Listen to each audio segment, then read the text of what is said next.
3, 2, 1.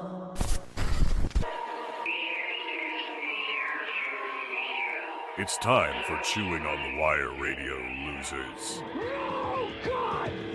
No, Hey, God! no biting. No, Hey, no no. biting. Okay? You want me to bite you? You know that hurts, Daddy. I told you, silly. No biting, okay?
And happy Saturday morning, afternoon, whatever you would call like 11:30-ish. I don't even know what the best of us would call it.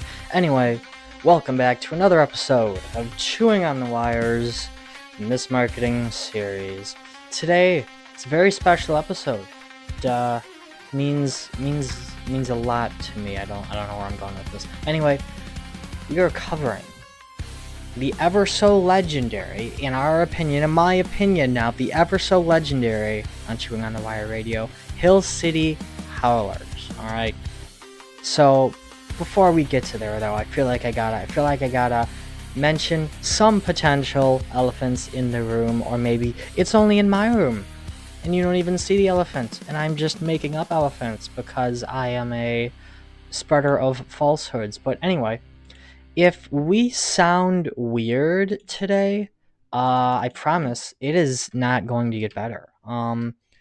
So much has happened. So much is going on. We had a computer meltdown right before this trip to Lynchburg to see the Hill City Howlers, actually. And we have a new computer now. This is our first time using it.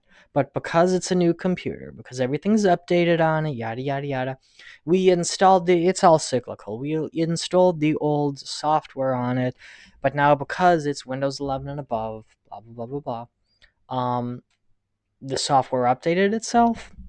And so when I was testing it out, all that, recording myself to see how it sounded, to see how it worked, it sounded fine to me, in my opinion. But now, as I'm like me live in this microphone has kind of an echo to it.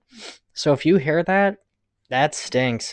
That's sorry to hear that. It's not gonna go away probably unless it magically does it itself, because there's nothing I can do. And again, I didn't hear it over the actual recording, so maybe you don't hear it. Again, maybe I'm just making things up, because I like to do that sometimes. But regardless, welcome back to another episode of the Mismarketing series. Now I gotta address something else, alright? So this is episode 1. No, I'm lying. This is episode 2. See, I told you, I just like to make stuff up sometimes. Anyway, this is episode 2 of the Mismarketing series.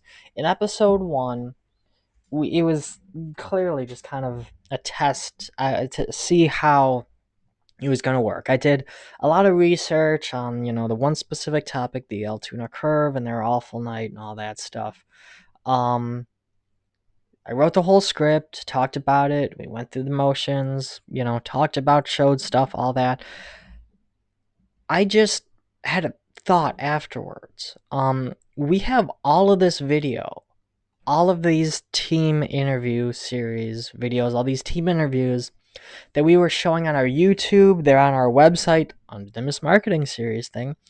And we couldn't find a way to get them to work on here in in the normal show, basically. But now that we have this mismarketing series, instead of me just researching stuff and talking about it, yada yada yada, I thought, why don't we use those videos? You know what I mean? So we're gonna kind of hit the reset button. And I'm sorry to the Altoona Curve. You were kind of the test right there. You know, the rat in the cage a little bit there, rat in the maze, going for the cheese. You're going to get a new episode once I get in contact with you and all that stuff.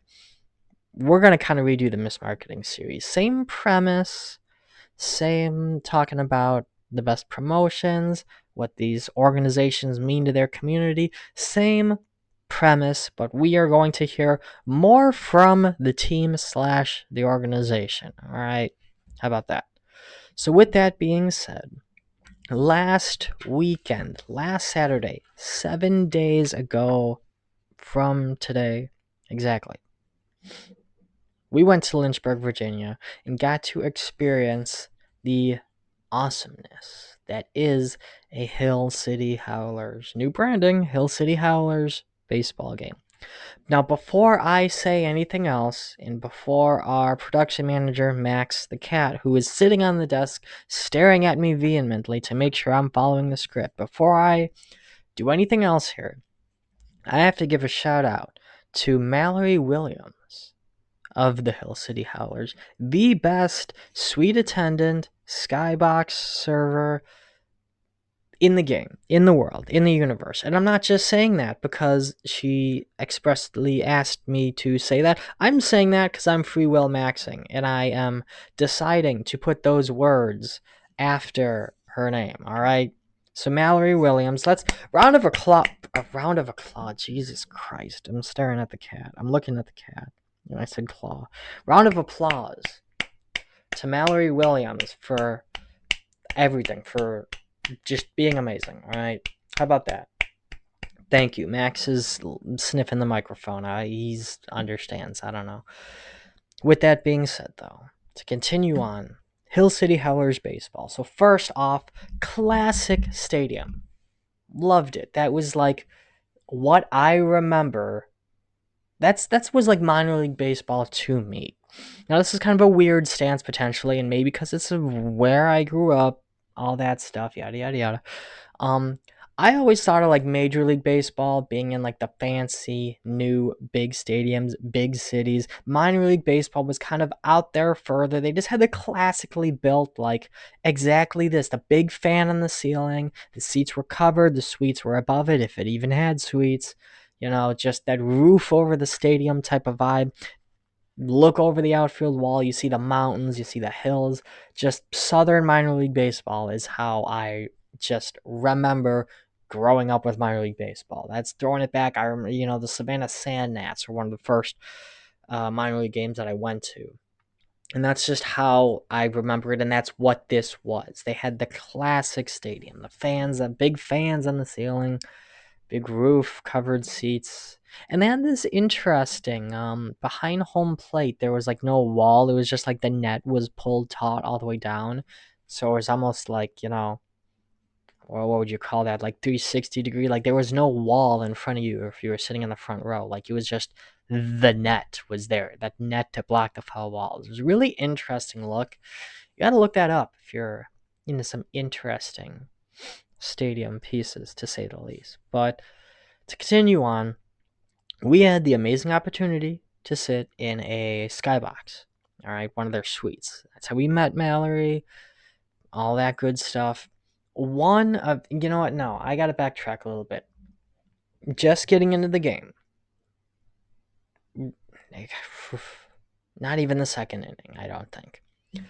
A very nice young man, I believe his name was Riley, if I remember. I'm not good with names. In order to remember Mallory, I had to have codename Andrew Johnson send me a text. I lost the text, and I had to text him back and ask him what the name was again yesterday as I was writing this episode. I'm not good with names, but I'm pretty sure his name was Riley. Makes his way into the suite. I like explaining it in the more violent way of saying, kind of broke into the suite, came walking with a passion to us, looked at us and said, I heard here someone's going to race the Luchador. And we're looking at each other like, the what? And he's like, someone here's going to race the luchador, huh? And it was almost said like mob boss, kind of like, you're going to race the luchador, huh? All right, come with me type of thing. And we're all looking at each other like, who's going to race the luchador? Who wants to race the luchador? Any of you? Anyone want to race the luchador? Kind of looking at each other, staring back and forth. Luckily for us, very good sport. Again, codename Andrew Johnson took the wonderful task of racing the luchador for us. So Riley takes him down there, signs papers, all that, what kind of whatever goes on down there. He comes back up and then tells us what was it? After the top of the first inning, he's got to go downstairs and he's got to meet El Gordo. So, all right, I guess El Gordo is then the luchador, but I just thrown off, and I'm stumbling through this because I'm trying to make like sense of it, like the sense that we were in at the time. Who's the luchador? Why are we racing him? What's going on? But regardless, in the third inning, I think it was between, in the middle of the third, between the top and the bottom, AJ puts on a world-class racing showcase and takes down El Gordo. It looked like a tie. We have this video available on our website, on chewingonthewire.com. If you look at recent articles, the Lynchburg Hellcats article, there's a video of it in there. But I wasn't quite sure. To me, it looked like it may have been a tie. But he got the prize pack, so I think he won. I think AJ took down El Gordo. And now I think we have a rivalry brewing, believe it or not. Regardless, he comes back in what I wanted to put a lot of emphasis here on, because I'm into the extreme food items. That's my big thing. Yada, yada, yada. They had foot-long hot dogs. No, wait, I'm lying. They had foot-long corn dogs, all right?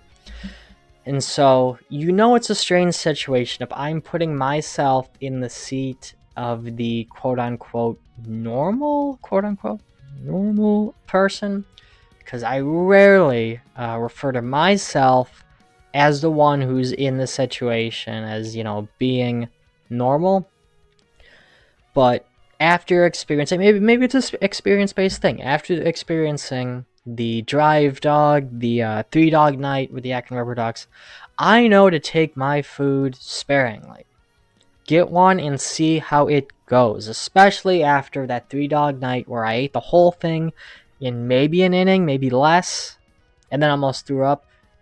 I got one of those foot-long corn dogs because I knew I had to take down that challenge. Codename Andrew Johnson, AJ over here, got 2. He got 24 inches of panic as soon as he got back from racing El Gordo there. And I think he finished him in record time. I'm not even making fun of him for that. I'm going to have this guy back. I already told him he's got to come to a Rubber Ducks game with us and try the 3-dog night. Try everything, because that is amazing. Imagine running at 40-yard dash, maybe even farther than that, I don't know, in record time, beating the dude who does it every night, and then eating 24 inches of a corn dog. That's just like, I'm on the edge of my seat right now. This is a bigger story. This needs a 30 for 30, I almost think. But regardless, 24 inches of corn dog were consumed. I feel like I took most of the game to eat mine because I was paying attention to other things. I was taking pictures. I was yada, yada, yada. I was doing my own thing. But he ate 24 inches of corn dog like no man has ever eaten 24 inches of corn dog before, dare I say. With that being said, though, I think it is about time. Oh, do I even have myself set up is the question we got to ask ourselves here first, because I think it is about time to throw you into a break, and we're going to take a little bit of a longer break here. I got to take one long break per thing to throw some ads in there if they're going to do that, yada, yada, yada. But this is a new-ish song, I think recorded a year or so ago, an original Lasted Live song called Chewing on the Wire. I'm gonna sit you here to stew on it for a little bit, if that's okay with you. All right. So why don't you take a listen to this? This one's called Chewing on the Wire. I'll be back with you in a little bit.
Alrighty then.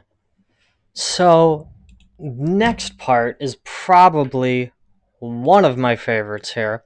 If I can get it set up for you here. Again, struggling with the software for a second here. I think we got it. Alright, we got it. Next part here. One of my favorites at the moment. You've all been waiting for, dare I say. We have an interview with the Hill City Howlers' own Jason Prill, who is the Director of Broadcasting and Media Relations. I had the pleasure of sitting down with him for a few minutes and discussing everything basically this show is about. So now I'm going to turn it over to Jason, and you can hear some awesome, exciting, fun things. I'll be right back with you again in a little bit. But in the meantime, here's Jason Prill from the Hill City Howlers. My name is Jason Prill, and I'm the Director of Broadcasting and Media Relations. Fans should come to Howlers games because it's one of the best places to spend your summer and spend an evening. There's no place better than at the ballpark, especially as we're celebrating America 250. There's nothing more American than America's pastime. It's always a fun time here at the ballpark. We're spending a lot of money to make sure that fans have a fun and brand new experience from what they've seen in years past. And so we're really trying to do our best to invest in our fan base and invest in our community to make sure that they have as much fun and getting the most for their money as possible. And in Lynchburg, it's really the best place to spend a summer. A lot of people will talk about the lack of family fun options in the area. This is one of them. Hill City Howlers are an option for fans to come out, for families to come out at an affordable rate, have a lot of fun. The kids can enjoy it. They have games and things for the kids to enjoy while everything else is going on. You can catch a great baseball game and just a beautiful sunset, good food. All around, it's just a fun time for the community. The Howlers are doing a lot in our Lynchburg community. And in fact, tonight, you're actually at our For the Kids night, which is a specialty jersey giveaway, or auction, I should say, that goes to raise money for CASA, which is a organization that raises money for different youth organizations within the Central Virginia community. It also goes to support Big Brothers and Big Sisters as well. So we're raising funds for community partners. We also do a lot within our school districts. We have a reading program that encourages students to read, and they can get free tickets based upon whether or not they're able to read a certain number of books. We do a youth league night, so we partner with a lot of local youth leagues as well to get kids and families out to the game and just help them fall in love with the game of baseball. But we're doing charity nights all throughout the season. There's probably 6, 7, or 8 charity nights that we have all throughout the season that is raising money for one specific charity. And we're doing our best just to make sure that we're leaving a positive community impact. Even during the off season, our front office has specific days where we go out and serve within the community. We'll partner with different organizations to make sure that we're plugging in and we're not kind of isolating ourselves inside the stadium bubble, but we're actually going out to serve and help within our community. We have so many fun promotions here at the Howlers, and I think the one that comes to my mind for my time here, I've been here, this is now my 5th season with the organization. I think back to when we had the SWAT team come out and they scaled the center field wall to deliver the first pitch. I thought that was so cool. So they brought out their whole tank or whatever the armored vehicle was. They all threw their ropes over the wall and scaled down. They threw some smoke grenades to make it seem more mysterious, and then they just charged in and set up just like they were going to do a home infiltration, and then delivered the ball right on top of the mound. And I thought it was really cool. The crowd really got into it. It's a lot of fun. So that was one of probably my favorites just to witness for my time here with the organization. One coming up that I'm really excited for is we have a new mascot for part of our Copa branding, which is the Luchador. His name is El Gordo, and we have a mid-inning game that we do on Thursdays through Sundays throughout the season where El Gordo, the Luchador, races a fan for a prize pack, and we're actually going to be doing a bobble belly giveaway for the Luchador. And so we're taking the Luchador and we're going to make his belly shake for everybody who comes out to the ballpark. It's going to be a lot of fun. I heard that El Gordo is going to be on the concourse signing autographs, and so it should be an all-around great time. All right, so thank you again. Huge shout out to all the Hill City Howlers, the entire organization, but also Jason Prill for sitting down, doing that with me for a while. Because sometimes I just have off-the-wall questions, and I can only imagine how hard some of them may be to answer, because it's like, what's the question? Anyway, with that being said, there is something I have to point out.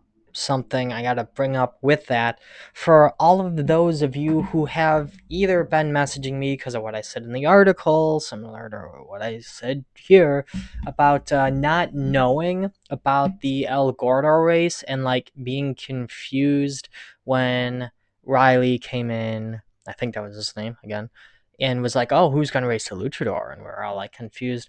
I don't even like. I didn't remember what days he said they did it.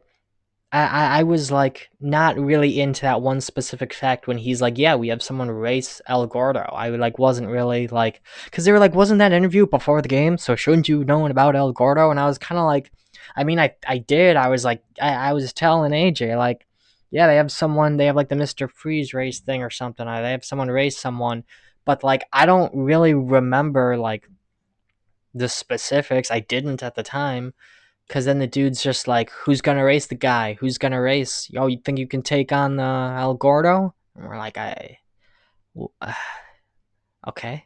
Like, so it wasn't like a prime, it didn't take up prime real estate in my mind. Like, you may have to race a shirtless dude dressed as a luchador. Like, and then it came like so long after the fact also that I was like, gone out of the back of my mind. Like it wasn't there because that was a comment I've been getting both on the article and in the emails and blah blah blah blah blah. It's like, how do you not know about El Gordo?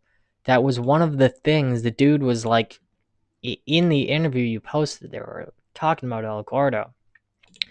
And I guess I can start the music early, the whimsy music early here. Because I have a fun fact that's not really silly. I guess the El Gordo thing was a silly fact, a silly fun thing.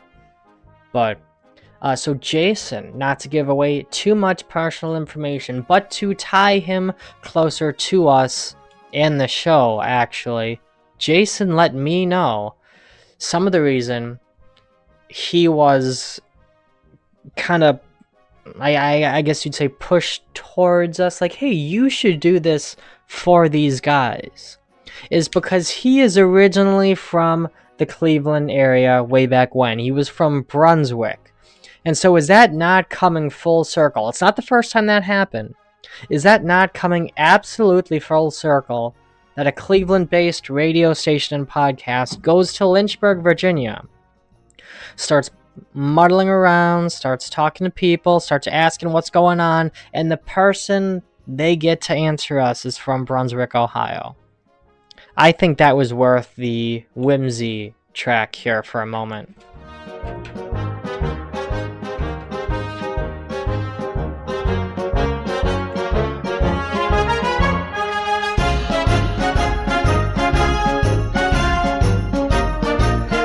Alright, enough of that. Anyway, enough fun. No.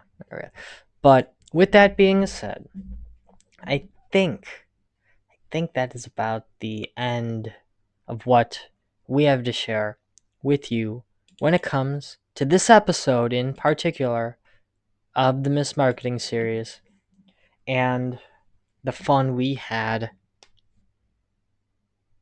in Lynchburg with the Hill City Howlers. Maybe we'll even do a video or a what do you call this thing? What am I on right now? We'll do an episode potentially of the whole disc golf tournament at PDGA. We might have to have, if I can convince him with any stroke of luck, might have to have codename Andrew Johnson on for that one, because I'm not going to know exactly what I'm talking about, but I'm willing to highlight it if it's something local.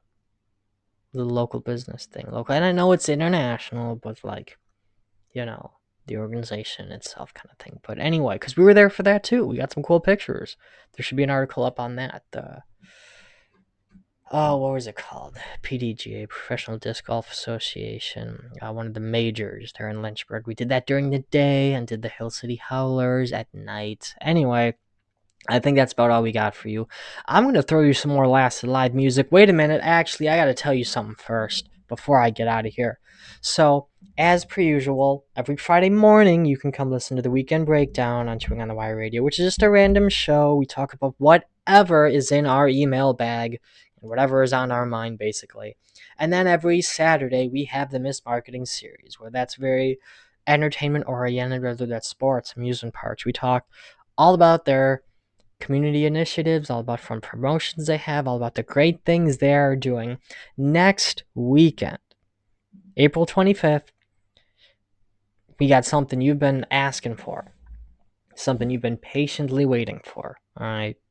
We got, and I hope I'm saying his last name right, we got Forrest Stulting from the Albuquerque Isotopes, the manager of public relations. Did that skip or did I start it? The manager of public relations coming in, doing an interview with us, talking with us, telling you about their community initiatives, fun promotions, all that kind of stuff. Next Saturday. That was a highly recommended. Everyone's been asking for the Albuquerque Isotopes. Well, they're going to be here next Saturday on our Mismarketing series. With that being said, another huge thank you to the Hill City Howlers. Another huge thank you for everyone who's listening. Come back and listen again next Saturday. Or if you want to hear random stuff, next Friday morning also. But anyway, next Saturday, Albuquerque Isotopes will be here. I'm going to throw you another Last Alive song, though. This one's called Iowa. Then I'm going to get out of here. As always, I'm your host, SkiDz. See you next time. Starting to feel panicked. Trying not to admit it. Going up on the west to see more. Going toward the west to see more. To Iowa. To Iowa. To Iowa. Starting to feel panicked. Trying not to admit it. Going out to the west to see more. Going toward the west to see more.